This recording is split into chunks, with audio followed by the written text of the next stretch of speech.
Thank you. Keep it going for Swervy, everybody. I didn't think this through. Un momento. Boobs are good for something. All right, guys. Thanks so much for coming out. I think this is a great thing. I think this is great that Chris was immediately on board to host this, and that Swervy wanted to put it together from the beginning. I was so excited. I wore my pussy dress. It's got cats on it. You're looking to get in. Right in. It's got pockets. It's amazing. Right? Isn't that what we're supposed to do? Someone's like, your dress is pretty. It's like, fuck everything else. It's got pockets. And it's true. It's for me to keep my porn in, I hope. No. I'm like, Swervy's up here. She's like, I don't want to hear dick jokes. I'm like, okay, there goes my opener. And she's like, no pornography. I'm like, I have my closer. So... No, it's all good. Because, well, it's funny because I ran into the same situation when I got to open for the late Mike McDonald last year. Rest in peace. He was an amazing man, and the first thing he said to me, he was like, I'm so happy to have you here. I always request that I have a woman opener, which I thought was great. Someone in that much power, the first thing he wanted to do was have a female opener, which I thought was amazing. And I said, but I gotta ask you why. And he goes, because I'm sick of dick and fart jokes. And then I was like, shit. Shit. And he's like, no, it's different, because exactly what Swervy's saying. It's different coming from a woman. It's a different perspective. It gives a fresh take, you know? Like women look at porn. We look at porn. Come on. Okay, I look at porn. That's like someone was talking to me the other day about how lesbian porn is not directed at lesbians. I'm like, of course it's not. I was like, it's directed at straight women and straight men. You know, clearly that's why I use it. But you know, it's funny. My husband is a man, hopefully a straight one. We'll see, you know. But he likes to look at porn sometimes, and I guess that was something I had to grapple with for a little bit. And so for his birthday, which is actually tomorrow, but he's not here, so we don't need to bother with any fanfare for him. A couple of years ago for his birthday, I decided I was going to download a pornographic film for us to enjoy together, which I thought was fucking great of me. So he gets home, and I'm so proud. I'm like, honey, look what I did! And he's like, oh, okay. I'm like, that's lackluster. Give it a bit more enthusiasm, please. Okay, now your dick is hard, we're good. No, but it's just, we sat down to watch it, and everything is gearing up great. Everything's going good, you know? The first scene is getting ready. It's a girl on girl. I'm like, okay, this should be fun, I hope. And then the second it's about to get to the good stuff, it cuts to the next scene. Like, one tick came out, boom, next scene. I was like, okay, that's weird. And then we get to the next scene. The next scene is just a regular man, woman, I guess, I hope, we'll see. Getting ready to go to it. Again, a tick comes out, boom, next scene. He's getting so mad. He was like, what is this? You set me down. We're gonna watch a porn together, and this is what you're giving me? And I'm like, no, just give it a minute. Maybe this is the warm-up. I have no idea. I hadn't watched porn in a while.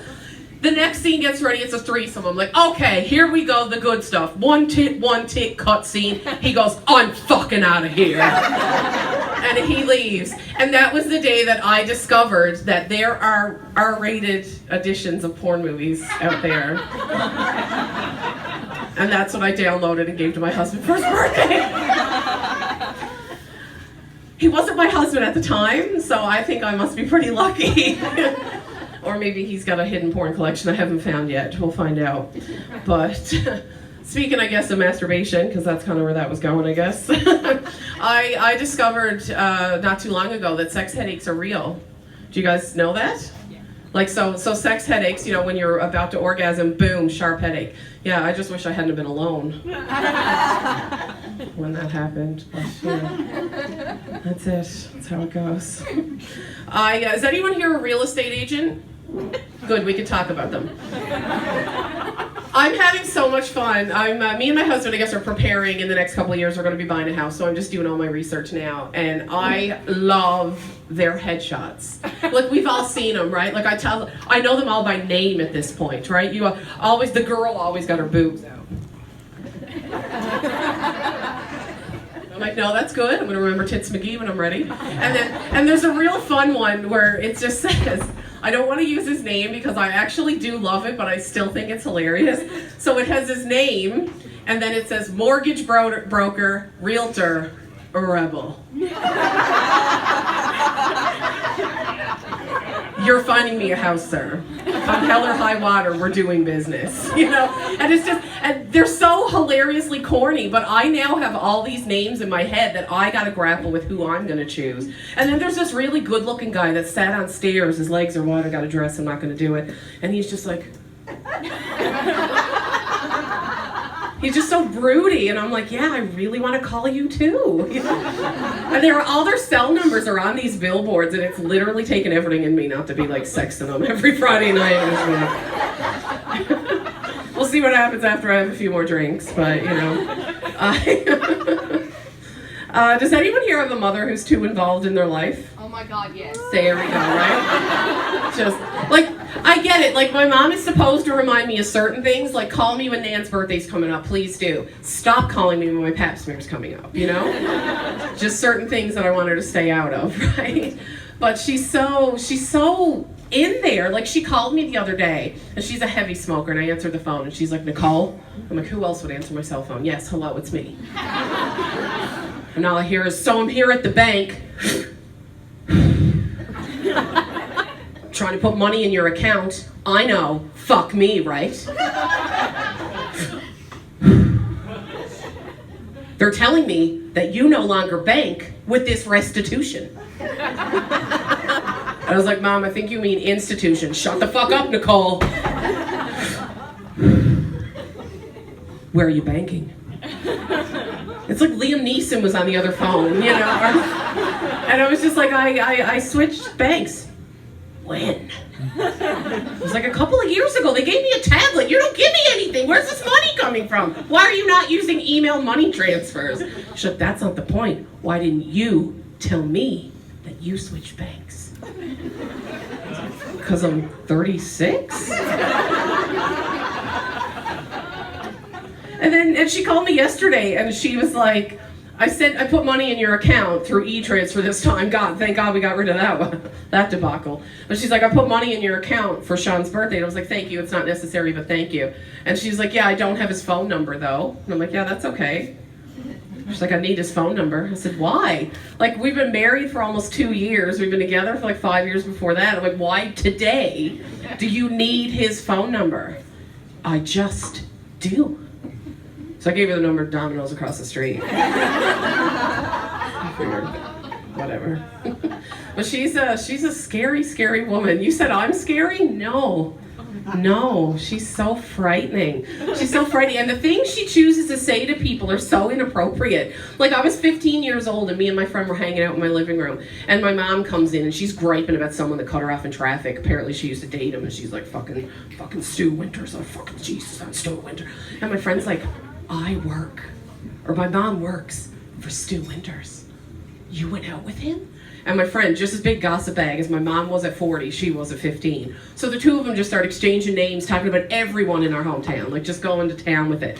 And they're both just so into how horrible all these men are, which I guess is the point of tonight too. But, you know, so they're just going at it back and forth, and every couple, mom's like, yeah, I dated him. I gave him a blowjob in gym class. I'm like, Mom! Mom! And then finally, my friend mentions this other name, and Mom goes, ugh. And my friend's like, oh, did you used to go out with him too? Mom goes, fuck no. I wouldn't fuck him with your cunt. I was like, okay, I'm gonna not bring friends here anymore. Ever again. You know, and then I was like, well, that's gotta be pretty bad. But then, that was so long ago, I guess I blocked it from my memory. And then I added her to Facebook when Facebook became a thing, and she abuses that privilege too. Like, I wrote Happy Hump Day one Wednesday, and my mom commented, it sure will be when your father gets home. Like, that's gross, right? Like, no one, exactly, thank you. That was my face reading it. And then all my friends are liking it. And then she calls me, do I embarrass you? Woo! She goes, your friends are loving it. I'm like, yeah, they're not my friends anymore either. But it's just, no one wants to see that picture of their parents having sex. We're all aware that it happens. But my mom is equal parts Roseanne and Danny DeVito.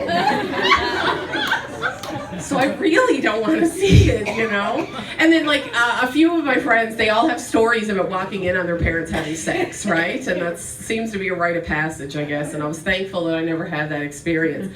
But my parents' bedroom door, which only closed for one purpose, was broken, and the door just didn't close properly. So anytime that they were getting ready to have sex, all you would hear would be 15 solid minutes of gook, gook, gook, gook. Like the entire central Newfoundland knew when my parents were having sex. At one point I just screamed out, I'm like, nobody in Newfoundland as a province is coming near your fucking bedroom, even in a red Downton.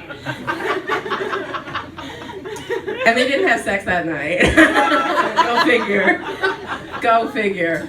But Mom was always good for a few laughs. I mean, she was a very strong role model. She didn't put up with any fucking bullshit, so that's where I get that. So, you know, as much as I'll gripe on her, she loves it too. I've done most of these jokes, like with her in the front row, stood up on the seat. That's my baby! That's me! That's me she's talking about! She loves it. But it's very difficult to tell a blowjob joke when your dad is looking you in the eye, you know? It's hard. But there was a few, I guess, lessons she tried to instill when I was younger. Like one in particular, she always told me when I was going out late at night, or in the winter, late at night, late in winter, or at any time at all, really, it's Newfoundland. Be careful, or the cold is going to get up through me. There's a couple of nods, a few people were warned about this too, so it's okay. She just, you know, be careful or the cold is going to get up through you. And I'm like, what? And my nan is like, oh, Jesus, Nicole, you don't want the cold in you. You don't want the cold. Next door neighbor Eileen comes out to her kitchen window, not the cold, Nicole, not the cold. So I'm like, I better listen to this. So I'd be sent out to play, and I'm out, and I got my tights on, I got my jogging pants on, I got my Wonder Bread bread bags on, and my snowsuit on, and then I'm sent out to play. And then the second, like, my nose would start to get cold or anything, I'd just look at my friends, I'd be like, okay, guys, I gotta go. And they're like, where are you going? Cold's not getting up through me. And home I'd waddle. So then this one afternoon, we're out sliding, and we're getting ready to go down this hill. They boys said, like, we need a ramp on this hill. And I'm like, fuck yeah, we do. So they build this ramp. I was eating cheese and crackers in the woods, waiting for the ramp. And then when it's my turn to go down, I'm like, all right, I'm showing all these guys up. I'm at the most height off of this ramp, come hell or high water. So I'm at the top. I got one of my buddies. She's ready to give me a push. I got my arms high, my legs wide. I'm like, let's go. Down I went, and then upon that ramp I came.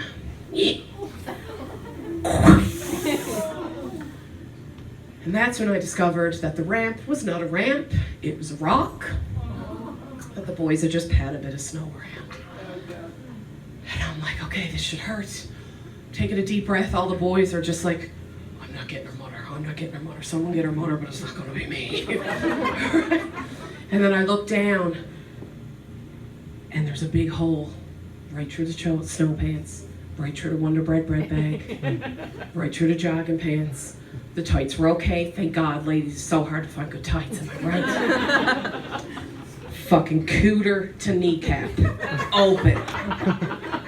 And I looked down, and I looked up, and I looked back down, and I looked back up, and I just started to scream. The cold! The cold is up through me!